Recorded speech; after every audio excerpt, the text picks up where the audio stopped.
Hello! Today you guys are underneath my microwave. Hi, welcome. Location change. Thank you so much again for having me on the Treat Your OCD YouTube channel. I love NOCD. I love talking with you guys. Don't love OCD, but do love treating it. So today we're talking about career and work. I'm gonna make a little matcha while doing it. We're making her in this. Using my friend Ashley's Nami matcha today. Although it may not sound that fun to talk about career and work, I kind of have showed all of my career life and work life on this channel, which is really weird to think about. If you don't know who I am, hi, I'm Nicole Rafiee. I have OCD. I was diagnosed in 2021 and I have been doing ERP therapy since 2022. And talking and destigmatizing OCD is something that I'm passionate about, especially because I didn't see creators talking about it very openly because it can feel like a pretty taboo thing and it's not very comfortable for a lot of people to talk about their OCD. And I understand why. For being somebody who's had a couple different jobs and now has a full-time career, I can safely say that OCD does affect your work and career life. It's very frustrating to say. I hate to admit it, but it is true. And if I had admitted it earlier, maybe if I had gotten help for it earlier, maybe it wouldn't have affected me as severely, but we'll get into that. So those of you who may not know, this part of my life was not online, but my very first job was Rita's Italian Ice, which is food service. My second job was Chipotle. I worked there for over 4 years, and that's also food service. I was also a resident assistant at my college, so an RA, and while doing that, I started to be a YouTuber. That was my full-time job. I'm still trying to explain to my grandmother, but it's now pretty widely received. Content creator is kind of, seen as a career now by most people. For some of you, you may not have had a job yet. For some of you, you may be 30 years into your job and maybe you know you have OCD, or maybe you actually have no idea that you have OCD yet. Maybe you're watching this video because you're curious about it. But like I said, OCD can take control in many different places. For example, when did she get here? Here's my matcha. My last video that I did for Treat My OCD's channel, I talked about how I have a really big problem with just right OCD and constantly trying to strive for that need to know if I'm doing the right thing.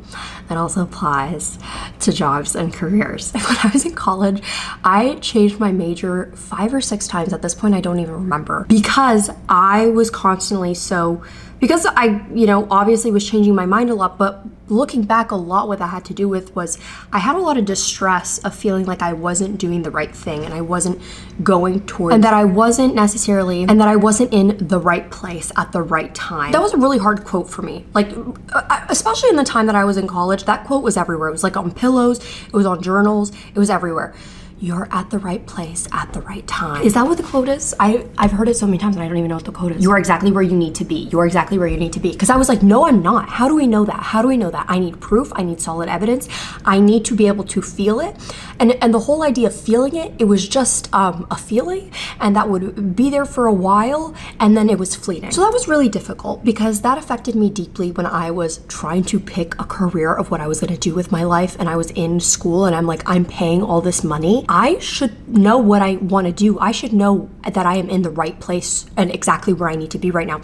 Very hard for me, very difficult. Anyway, let's fast forward to now, which, I am self-employed, I'm a YouTuber, I'm a content creator, and it has been my only thing for the last 5 years, 4 years. I don't remember when I graduated, 2020. It's been a while that this has been my only thing that I do. And I found myself really struggling and procrastinating a lot of the time. And I've always had this issue growing up, especially in school, but even more so with work, that I would procrastinate a lot and I wouldn't understand why, because I'm like, I know I need to do this and I'm actively attempting to work on it and I'm trying to work on it.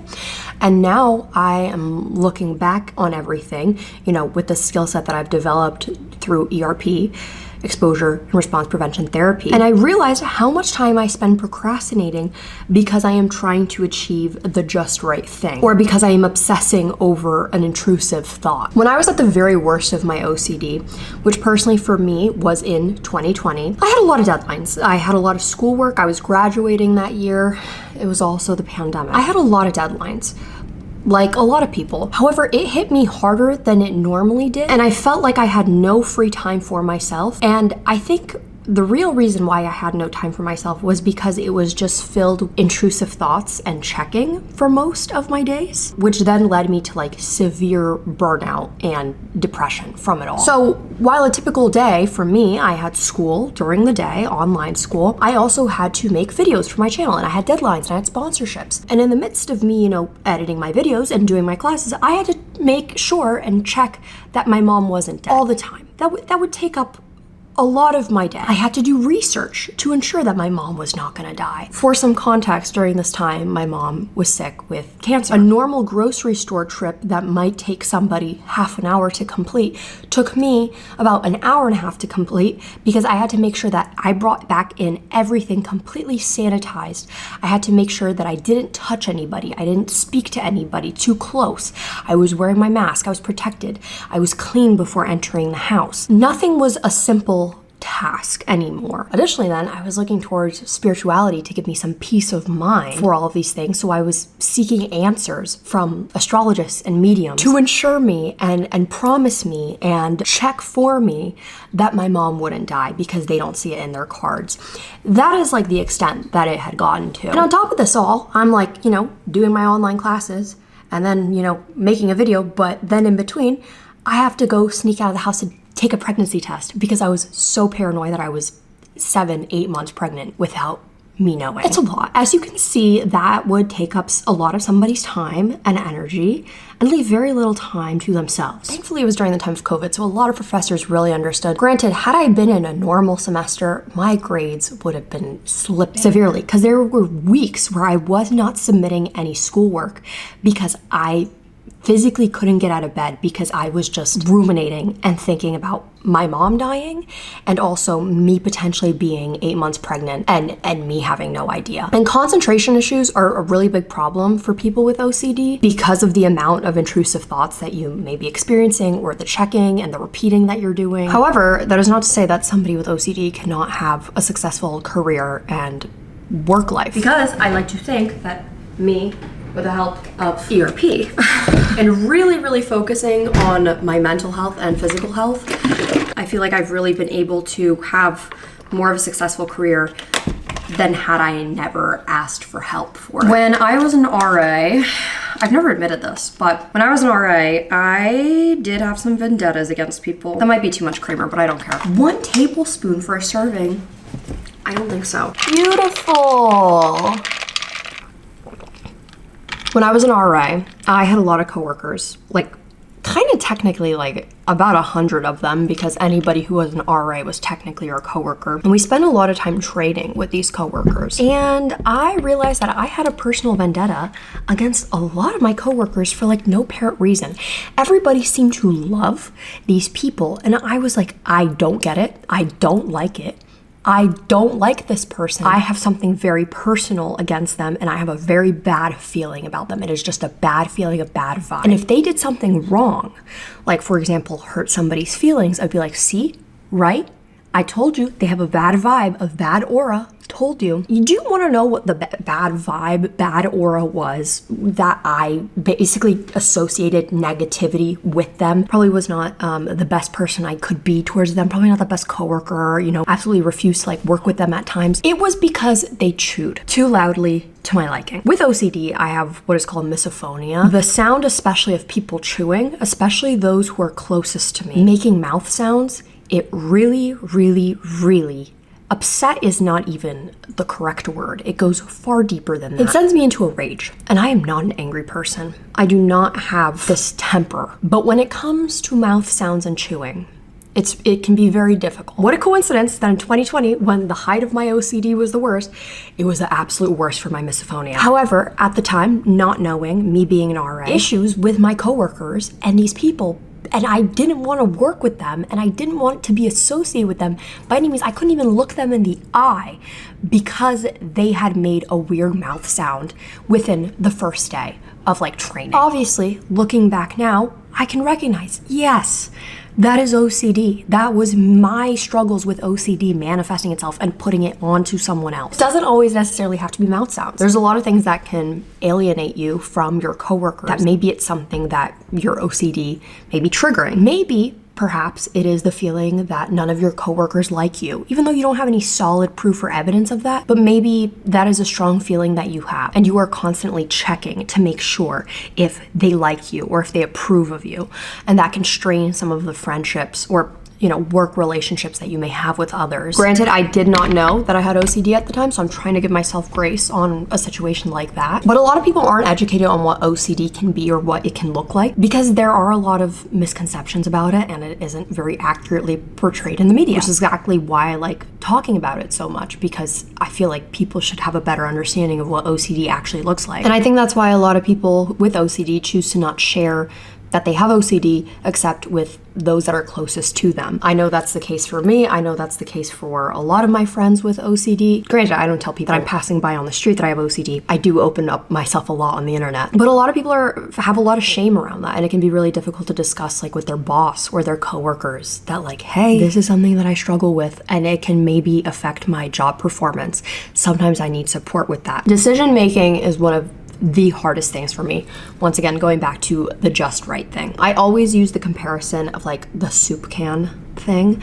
You may have heard of me talking about the soup can idea, theory, whatever, if you have maybe watched some of my videos on OCD on my channel. At the worst of my OCD, I could not just go to the store and buy a can of soup. I would have to go online and read reviews about all of the soup cans. I would have to go and make sure that the one that I am buying has closest to a 5-star review. I would have to go and make sure that there are no recalls for that can of soup. I would have to ensure that every single ingredient is okay and nothing is possibly going to be a carcinogen for me. For me, picking out something that should be really easy and you should be able to make a decision in a split second, it's not so easy, hence taking a lot of time. Now, decision making affects me in my job every single day. Being self-employed, being my own boss, I make a lot of decisions for myself, probably more than people who, have employers. And so with that, I don't get back the fastest sometimes on things that I need to get back the fastest on. Sometimes I struggle with deadlines. I second guess everything. So when I was the main person who was editing my videos, it became a really, really long process, much longer than it probably should take for most people. Because every single thing that I chose to keep in my video was actively a decision. And every single little zoom in or sound effect that I choose to incorporate, that was a decision. Every video idea I have is a decision. Every title, every thumbnail, it is a decision. And as much as I love being independent and self-employed and making my own decisions, me having obsessive compulsive disorder hates decisions and sometimes wishes that every single decision was made for me so that I did not have to feel this way. But that can't be, because I still need to be in control. It's really a double-edged sword. There's no winning for me. A lot of times that meant me showing my videos to other friends and other people before I uploaded it, just to make sure that it felt okay and so that I got their reassurance for it. No offense, genuinely no offense if I've ever asked you for your opinion, but people have no business like critiquing a YouTube video because they don't watch my YouTube videos or they don't really care what I have to say. But I just wanted the assurance of somebody else to prove that I was making the right decision. Asking people, does this thumbnail look better? Does this thumbnail look better? Do you think I should change the title to this? Do you think I should make this video topic? Do you think I should scrap this whole thing? And at that point, my friends are like, am I your manager? Like, what? Truly, what? Am I your producer? Like, it seems like I'm helping you make a lot of decisions here that I wasn't really expecting. And maybe in your job, you find yourself asking a lot of clarifying questions, or clarifying what is needed, or making sure, or asking for reassurance from your coworkers or your boss. That can totally be a sign of OCD. Trusting your own instincts, that can be very hard. The whole idea of like, trust your gut, Nicole, you know when you'll trust your gut. I don't know what that means. I don't know what trusting your gut means. And so that is something that I've had to learn in ERP therapy, which is literally like, just make a decision. I know that sounds terrible, but for people with OCD, part of that means just making a decision and following through with whatever happens. I have had to stop basically relying on my work being perfect or amazing or great. And sometimes I just have to get the work done. Sometimes the email just must be sent. Sometimes the video just must be made. And sometimes the edit just needs to be edited. To an observer, they're like, it was great. That was awesome. You did what you needed to do. And in my eyes, it may seem like I didn't do it just right, but I have to sit with that uncomfortability with myself, and I have to just sit with basically feeling uncomfortable to show myself that it's not gonna be the end of the world. or the end of my career. I directly pulled this from the NOCD website, but a key characteristic of OCD that can contribute to this is distress intolerance, or the belief that one cannot possibly tolerate uncomfortable emotions. This distress intolerance can make people with OCD feel an overwhelming fear of making the wrong decision, or believe that it would be unacceptable to make any decision they don't feel 100% certain about. And something that me and my therapist talk about often is literally just pick something. And today's video, at least you're getting it done. It may not be your absolute favorite, but it might be someone else's. I would say this is something that I struggle with about like 95% of the videos that I put out, and you guys probably would have no idea. Every single video, I'm like, this is gonna flop, this is gonna be terrible, my whole career is gonna go crashing after this, and sometimes they are my best performing videos. Needless to say, we really don't know, and we really are our worst critic, especially those with OCD who are so extremely harsh on themselves without having, valid evidence to back up our thoughts and intrusive thoughts. I told you guys that I worked at 2 food service places, one of which was a bit more dangerous than the other, where there were hot grills, a lot of knives, very dangerous objects all around me. I had never expressed to other people how uncomfortable sometimes it would make me being there, because I didn't want to scare people and I didn't want to make people feel uncomfortable, but I was constantly worried every single day when I worked on the line on Chipotle, when I would say like white or brown rice, black or pinto beans, that I would just turn around my hand on the grill. I worked there for 4 years. I never did any of that.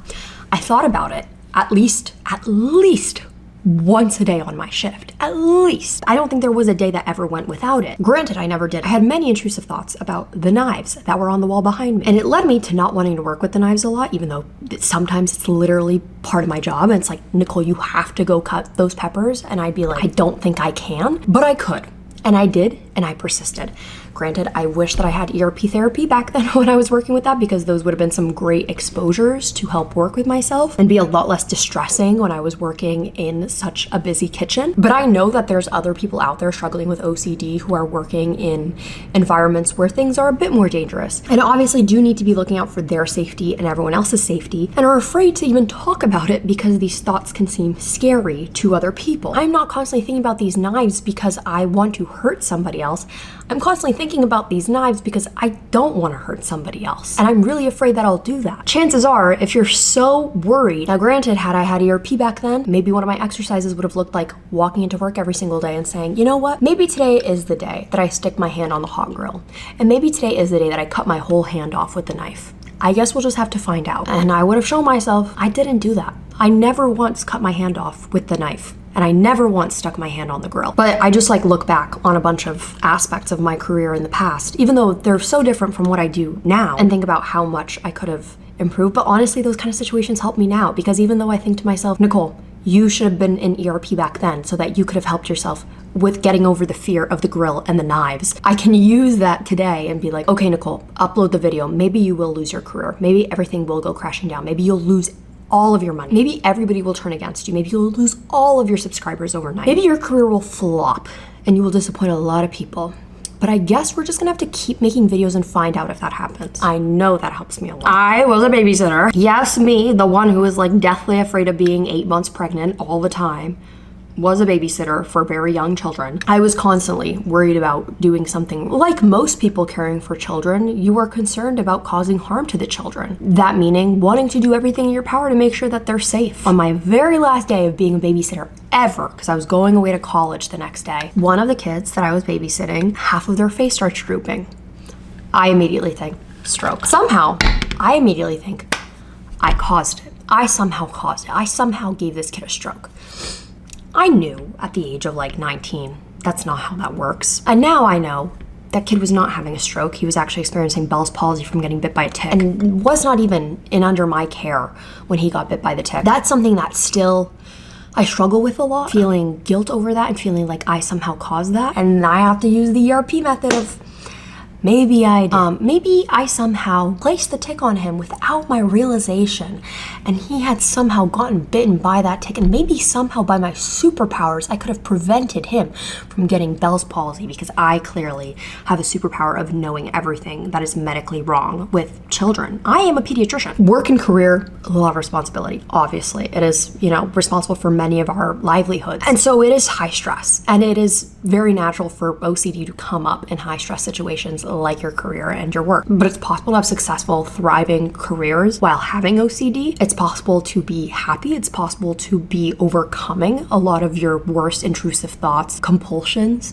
through ERP, and I'm like an example of that. I still have to work on it every single day, but seeing how much improvement has already happened for myself, it only encourages me to want to keep working on it, because I only want to get better. And if you're living with OCD, you can get better. With specialized treatment from a trained therapist, you can learn to manage your symptoms and put yourself, not OCD, in charge of your life. To keep learning about all things OCD, subscribe to the Treat My OCD YouTube channel. Keep an eye out for great interviews on the Get to Know OCD podcast, educational content from OCD Dr. McGrath, and Q&As where we answer important questions from the OCD community. Thanks so much for letting me do my work and career. Love chatting about OCD with you guys. You guys know where to catch me.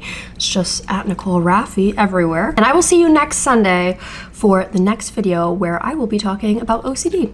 Once again, thank you so much. Thank you so much, NOCD.